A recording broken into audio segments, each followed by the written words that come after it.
All right, so today we're going to dive into something, well, it's pretty wild. It's a really radical theory of leadership called the Negentropic vector thesis. And get this, it argues that real leadership has almost nothing to do with management books or psychology, but everything to do with the laws of physics. Now, to really get our heads around this, we have to start with a huge, and I mean huge, question. What is the fundamental function of life? I'm not talking about your job or your hobbies. I mean, what is our most basic purpose for existing at all? And, if you ask most people, you're probably going to get one of these answers, right? We're here to survive, to be happy, maybe pass on our genes. These seem like the obvious bedrock goals for, well, for being alive. But here's the kicker. What if all of that, survival, happiness, what if that's not the main goal at all? This theory says, no, those are just side effects, byproducts of a purpose that is much, much deeper, something almost cosmic. So to figure out what that bigger purpose is, we've got to zoom out, like way out, all the way to the fundamental laws that govern the entire universe. That's where we'll find our real role. And this is where we get into some real physics. You might remember this word from school, entropy. It comes from the second law of thermodynamics, and it's a simple but powerful idea. It says that the universe, left to its own devices, will always, always move from a state of order to a state of disorder. The easiest way to think about it is like this. You clean your room, and over time, it naturally gets messy again. A hot coffee doesn't spontaneously get hotter. It cools down and blends in with the room's temperature. That's entropy just doing its thing. It's the universe's default mode, just slowly falling apart. Okay, but here's where it gets really interesting, because there's another force fighting back.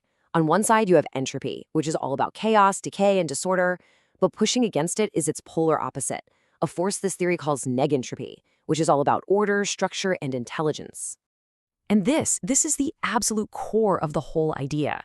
In all the vastness of the universe, as far as we know, there's only one thing that actively pushes back against this constant slide into chaos, just one.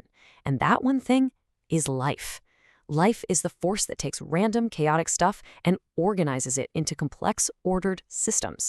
So here's the big reveal, the new paradigm. Life's real function, from a pure physics standpoint, isn't about surviving. It's about creating these little pockets of order in a universe that's constantly trying to create chaos.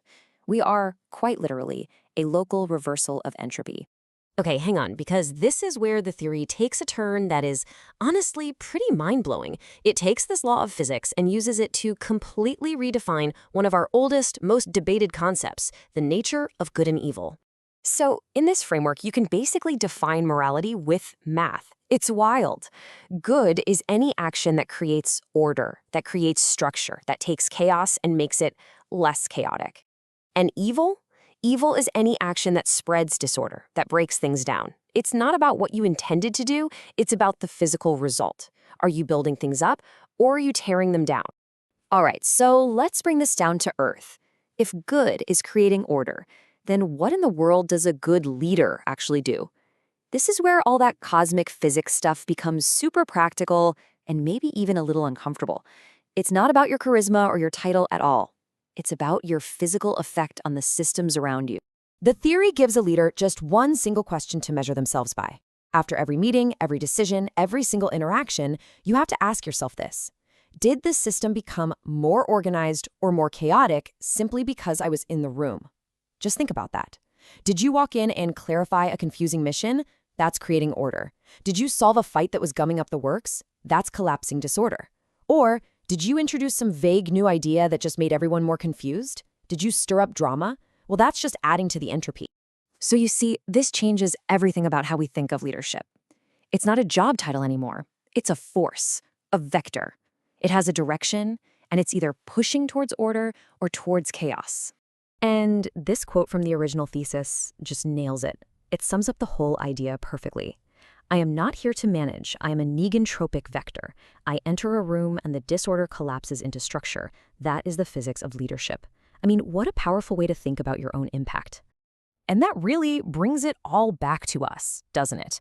This whole idea leaves us with one last, really provocative question that goes way beyond the office. It's about every conversation, every relationship. So the question for you is, when you walk into a room, what happens? What is the vector of your presence? Are you a force for order? Or are you, maybe without even realizing it, adding to the chaos?